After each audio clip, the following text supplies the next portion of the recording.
രാജിവെക്കൂ. പുറത്തു പോകൂ. നാട്ടുഭരിക്കാൻ അറിയില്ലെങ്കിൽ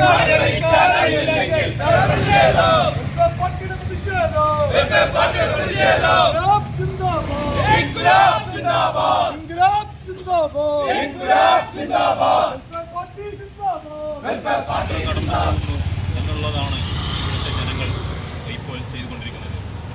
നമുക്കറിയാം ഇതിങ്ങനെ തുടരില്ല. ഒരു ജനങ്ങളെ രക്ഷിക്കുന്ന ഇടം ജനങ്ങളെ ഒന്നെടുക്കുന്ന സ്ഥലമാക്കി മാറ്റുവാനും സദാചാരം പഠിപ്പിക്കേണ്ട ഇടം സദാചാരം ഇല്ലാതാക്കാൻ മാറ്റാനും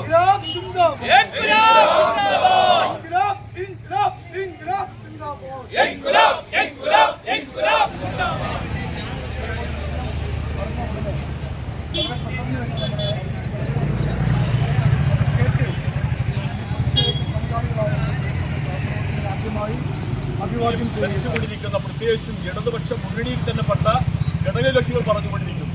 നമുക്കറിയാലോ, ആശാവർക്കർമാരുടെ സമരം കേരള സെക്രട്ടേറിയറ്റിന്റെ മുന്നിൽ മാസങ്ങളായി നടന്നുകൊണ്ടിരിക്കുകയാണ്. അതിനെക്കുറിച്ച് ഒരു അഭിപ്രായം പോലും ഇന്നും ഇടതുപക്ഷ മുന്നണിക്ക് പറയാനില്ല.